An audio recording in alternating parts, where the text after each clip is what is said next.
Hello friends, இன்னைக்கு வீடியோவில் நம்ம பார்க்க போகிறது சிக்கன் ஆனவம் சிக்கன் கிரேவியும் தான். நான் எண்ணெய் ஊற்றி வெங்காயம் நல்லா வதங்குது. இப்போது நம்ம இஞ்சி பூண்டு பேஸ்ட் நம்ம சேர்த்துக்கிறோம். தக்காளி இது கூட சேர்த்துக்க போகிறோம். பச்சை மிளகாய் சேர்த்து நல்லா வதக்க போகிறோம். அதுக்கு முன்னாடி நம்ம சேனலை சப்ஸ்கிரைப் பண்ணலையா சப்ஸ்கிரைப் பண்ணிக்கோங்க. பக்கத்தில் இருக்கிற பெல் பட்டனையும் கிளிக் பண்ணிக்கோங்க.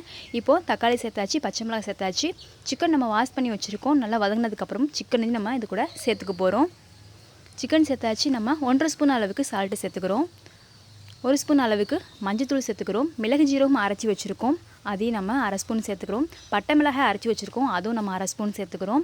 தக்காளி பேஸ்ட் பண்ணி வச்சுருக்கோம், அதையும் நம்ம இது கூட சேர்த்துக்கிறோம். ஆல்ரெடி தக்காளி போட்டிருக்கோம். தக்காளி பேஸ்ட்டையும் நம்ம இது கூட சேர்த்துருக்கோம். நல்லா மிக்ஸ் பண்ணி விட்டுப்போம். இந்த ஸ்டேஜில் நம்ம உருளைக்கிழங்கையும் ஆட் பண்ணிக்கலாம். இதையும் நல்லா நம்ம மிக்ஸ் பண்ணி விட்டுக்கலாம். மிக்ஸ் பண்ணிவிட்டு நமக்கு தேவையான அளவுக்கு தண்ணி சேர்த்துக்கலாம். தண்ணி சேர்த்தாச்சு. இப்போ நல்லா கொதிக்கட்டும். நம்ம அதுக்கப்புறம் சிக்கன் கிரேவிக்கு தேவையான மசாலாவை நம்ம போட்டு வச்சிடலாம். சிக்கன் சால்ட் நம்ம ஒரு 1.5 ஸ்பூன் அளவுக்கு போட்டுக்கிட்டேன். மஞ்சத்தூள் 1.5 ஸ்பூன் அளவுக்கு போட்டுக்கிட்டேன். சோளமா 1 ஸ்பூன் அளவுக்கு சேர்த்துருக்கேன். மிளகு ஜீரகம் அரைச்சி வச்சுருக்கோம் இல்லையா, அதை 1/2 ஸ்பூன் சேர்த்துருக்கேன். பட்டை மிளகாய் அரைச்சி வச்சுருக்கோம் இல்லையா, அதை 1/2 ஸ்பூன் சேர்த்துருக்கேன். தக்காளி பேஸ்ட்டும் இது கூட நான் சேர்த்துருக்கேன். நல்லா ஊறட்டும். இப்போ ஆனம் கொதிச்சிருச்சு. இது கூட நம்ம மிக்சர் மசாலா சேர்க்க போகிறோம். வீட்டில் அரைச்சி வச்சுருப்போம் இல்லையா, மல்லி ஜீரகம் மிளகெல்லாம் அதெல்லாம் சேர்த்து அரைச்சி வச்ச தூள் ஒரு 3 ஸ்பூன் அளவுக்கு நான் சேர்த்துக்கலாம். இப்போது மல்லித்தூள் போட்டு ஆனம் கொதிச்சிருச்சு. இது கூட நம்ம தேங்காவையும் சேர்த்துக்கலாம். தேங்காவும் சேர்த்தாச்சு. இப்போ நம்ம இது கூட தயிர் சேர்க்க போகிறோம். தயிரும் சேர்த்தாச்சு. லெமன் பாதி பிழிஞ்சு விட்டுக்கலாம். லெமனும் சேர்த்தாச்சு. இப்போ நல்லா ஆனம் கொதிக்கணும். கொதிச்சதுக்கு அப்புறமா நம்ம மல்லிக்கீரை கருவேப்பிலெல்லாம் போட்டு ஆனத்தை நம்ம இறக்கிடலாம். இதுக்கப்புறம் நம்ம சிக்கன் கிரேவிக்கு மசாலா போட்டு வச்சுருக்கோம் இல்லையா, அதை நம்ம இப்போது நல்லா கோகோனட் ஆயில் ஊற்றி பொரித்து எடுத்துக்க போகிறோம். நல்லா பேன் சூடு வந்துருச்சு. இந்த ஸ்டேஜில் நம்ம மசாலா போட்டு ஊற வச்சுருந்தோம் இல்லையா, அந்த சிக்கனை நம்ம ஃபஸ்ட்டு லைட்டாக பொரித்து எடுத்துக்கலாம். அதாவது நல்லா பொரியணும்னு அவசியம் இல்லை, லைட்டாக பொரித்து எடுத்து வச்சுக்கலாம்.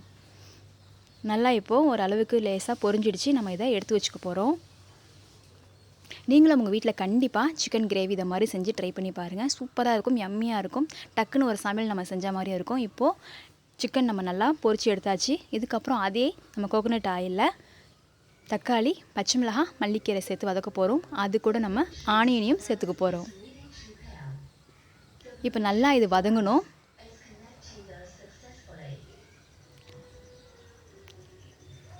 இது கூட நான் கொஞ்சோண்டு சால்ட்டு போட்டிருக்கேன். தயிர் கொஞ்சம் சேர்த்துருக்கேன்.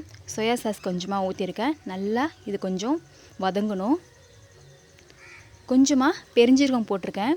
மல்லி வறுத்து வச்சுருக்கோம் இல்லையா, அது ஒரு 1/4 டீஸ்பூன் அளவுக்கு சேர்த்துக்கிறேன். நல்லா இப்போ வதங்கிடுச்சு. இந்த ஸ்டேஜில் நம்ம பொரிச்சு வச்சுருக்கோம் இல்லையா, அந்த சிக்கனை இது கூட நம்ம ஆட் பண்ணி நல்லா கிரேவி மாதிரி நல்லா மசாலாவை நல்லா பெரட்டி வச்சுக்கணும். அவ்வளோதாங்க இன்றைக்கி நம்ம வீட்டு சமையல் சிக்கன் ஆனவம் சிக்கன் கிரேவியும் ஈஸியாக சிம்பிளாக நம்ம டேஸ்ட்டை நல்லா பண்ணியாச்சு. நீங்களும் உங்கள் வீட்டில் கண்டிப்பாக ட்ரை பண்ணி பாருங்கள். நம்ம வீடியோ உங்களுக்கு பிடிச்சிருந்துச்சுன்னா மறக்காமல் சப்ஸ்கிரைப் பண்ணுங்கள். ஃபஸ்ட்டு சொன்ன மாதிரி தான் பக்கத்தில் இருக்கிற பெல் பட்டனையும் சேர்த்து கிளிக் பண்ணுங்கள். லைக் பண்ணுங்கள், ஷேர் பண்ணுங்கள், கமெண்ட் பண்ணுங்கள். நம்ம நெக்ஸ்ட் ஒரு வீடியோவில் பார்க்கலாம். Bye friends.